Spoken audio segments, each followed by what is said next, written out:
Hello, Faith Formation families of St. Columkill.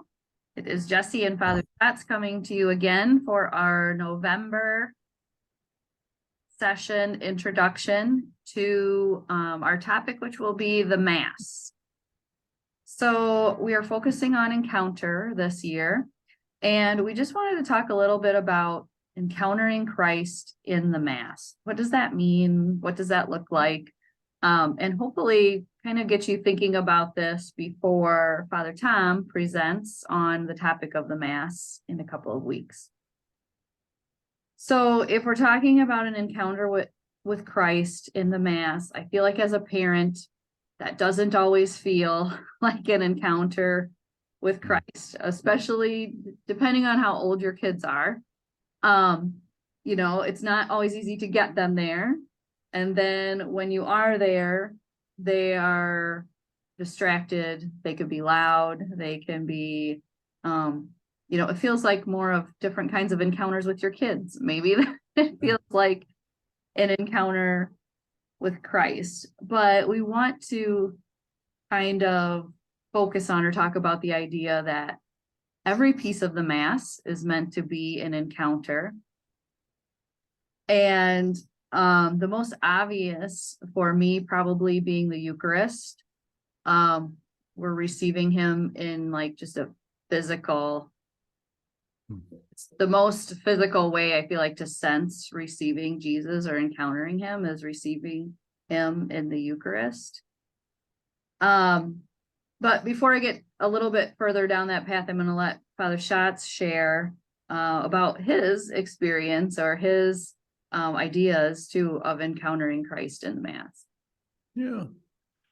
Thank you, Jessi. I think that like this last one weekend, there were 4 guys standing in the back with little babies, and it was they're coming outside as I was standing out there, and one said, "I was part of the Grumpy Kid Fathers Club standing out back."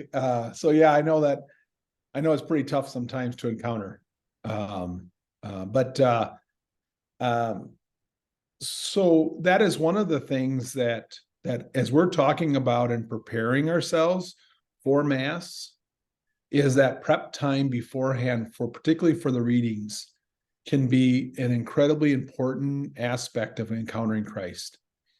I think I'd like to just lift up a little bit for at the Mass, and why Sunday is so important. Like if someone says, well, is there any difference if I go on Thursday or Sunday? Yes, it's our constant reminder that we're participating in Jesus' resurrection in that moment, but also the church, other than for Christmas, has all of the major feasts on Sunday. They are the key, like, nuggets of Jesus's life as you go through. And even so the church does a lot of work for us. I mean, that's the thing, is that it's not hiding the Bible from us.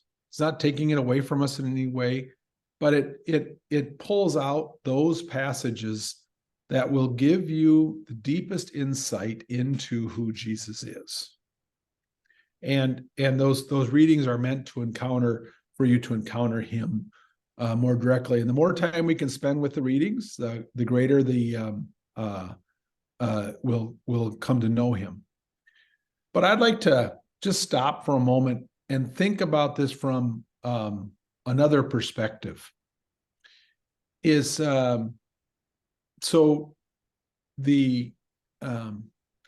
is the power of a story for you in your life? I oftentimes hear it from families where they talk about vacations.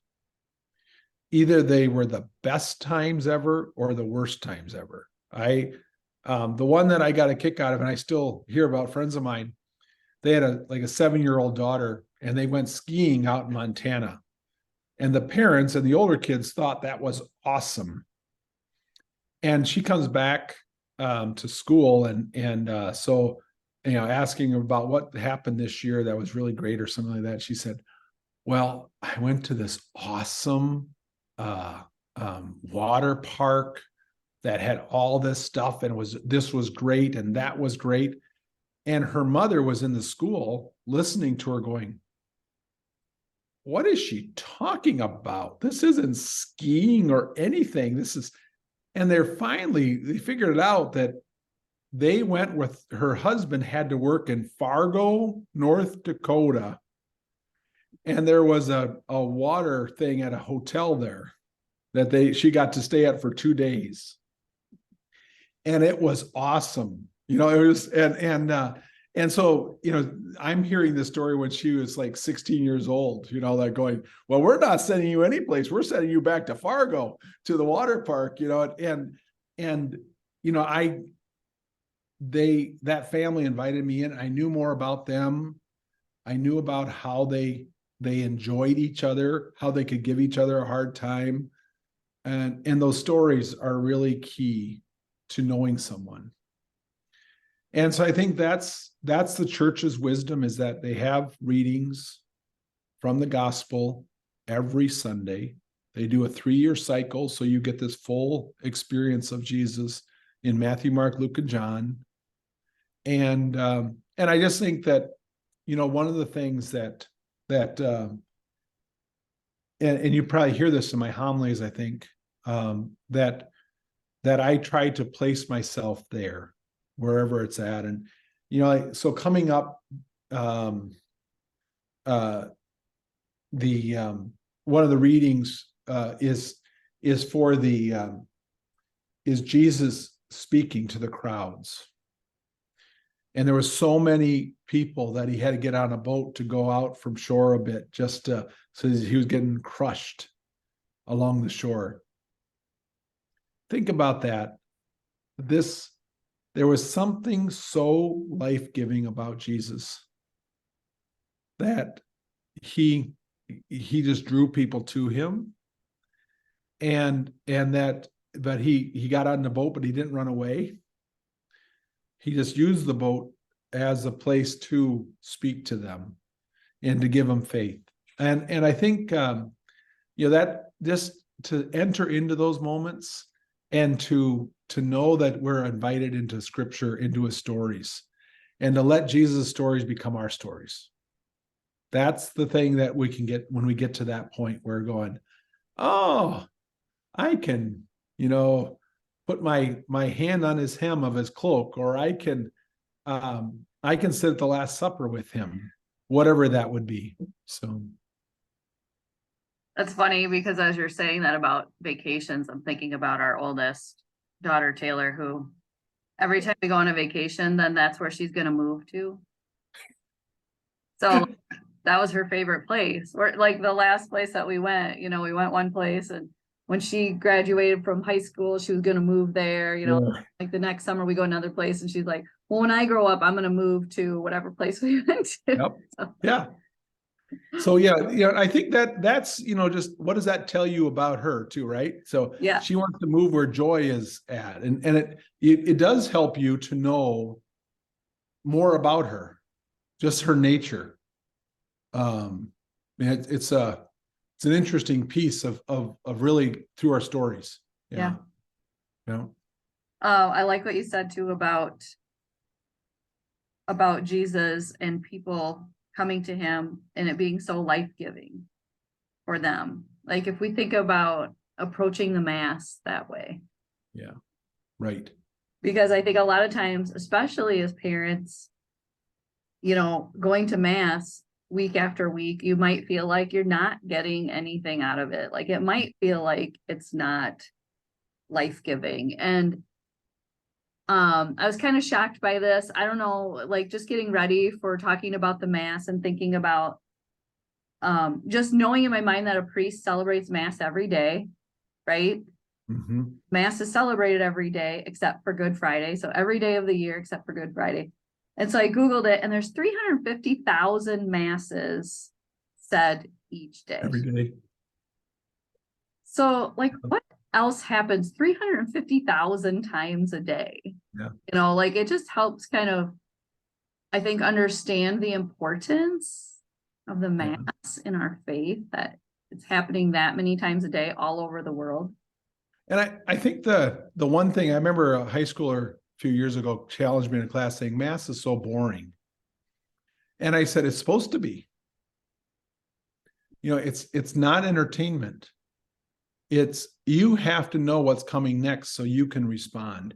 This is not the priest's show or what else. It is set up so that you know what's happening exactly next, so that you're as big a part of this as the priest is. Mm. Do you think about that, even for yourself, Jessi? That you think that you are as big, daily mass, weekend mass, you're as a big a part of that mass as a priest is. Mm. Right? I'd offer that kind of as a challenge. That's the preparing for the readings. That you'll get so much more out of it, even if the priest's homily is poor. You'll get to the point where when I was living in Des Moines before I was a priest, I'd go and this priest couldn't fight his way out of a sack. With the homily, sometimes he'd just go around and around in circles. And I remember sitting there going, I would have preached about X or Y or Z. There was a lot more here. And that was very life-giving for me, actually. Mm-hmm. All of a sudden I got, oh, he missed that. And the more I aware of the readings I was, the more that happened for me. And it really became quite life-giving for myself. That's so good. I think, especially when talking about, how we've incorporated this preparing for the mass into our faith formation program, because it is such an important piece. And so sticking with that kind of, and talking about the book that we handed out at our September kickoff, Rediscover Catholicism. Yeah. He has a chapter on the mass, and he talks about preparing for the mass. And he talks about this change of habit, getting into the habit of preparing for. And almost kind of, I feel like he's talking about, you need to go with the expectation that it can change your life. He also talks about the importance of, if you're just hearing that reading that one time at the Sunday mass, that might not have much impact on you.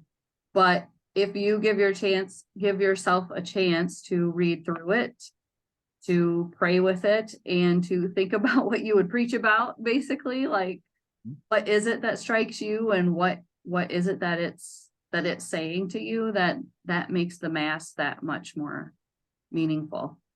And also the prologue to this book is something that just the first time I read, honestly, I think the first 3 or 4 times that I read it, I cried. Even though I had read it before, each time I read it, I cried. It's just really shocking. And the story puts this modern approach to the sacrifice that Jesus gave. And it's just really, really powerful, really striking. So I encourage all of our parents to read it. It's not really a story for kids, honestly. Yeah, right. It's more a story for mom and dad. I think that's a real important one to pinpoint that's it's shocking. It's a tough one. And as Jesus' story is, the passion, it's a tough thing to have the passion for kids too, right? But I think that this here makes it more current in our lives, and so it is pretty shocking. Yeah, certainly not just for sitting down and hey kids, let's read this together. No. And actually the theme in it kind of reminds you of COVID, actually, a little bit, what they're talking about with the pandemic and everything. So it's really interesting. It's really good. It's not a story you share with kids. It's a story for mom, for dad. But I hope everyone will get a chance to read it. And then again, this chapter 14, the mass, in this book is really good. Even if you just read the first few pages, honestly, when he talks about preparing for the Mass. And so what we have been doing in our program is asking families to read through the gospel reading for the Sunday and just think about some questions about that reading. You know, I think this is the thing that I just want to offer, like one last piece here a little bit. Sorry to interrupt, but do we trust God enough that it's going to be there? Oftentimes, when I pick up the Sunday readings and read it for the first time, usually on Sunday night, I will go, oh no, there's nothing there to work with. Oh, I don't see anything. It's just, oh my gosh, this is too much. I don't see where this is going to go. And I've learned to finally let that go and just say, okay, yeah, I don't see anything right now that I would preach about, but I'm just going to let it linger. And we think about all the things that we spend time on. Jesus gave us the Mass as a structure, as a memorial, as a participation, and a trust in that I don't have to get everything. I don't have to be a scholar on this stuff. But the Lord will not abandon me in the work that I do on the Mass. He's gonna let you encounter within your heart all the different aspects of it. That's so good. Even if you don't feel it on Sunday morning sometimes. Right. Right? Yep. Yeah. Yep. Very good. All right. Our next session, Wednesday, November 15th. It'll be on Zoom. And Father Tom will be talking to us about encountering Christ in the Mass.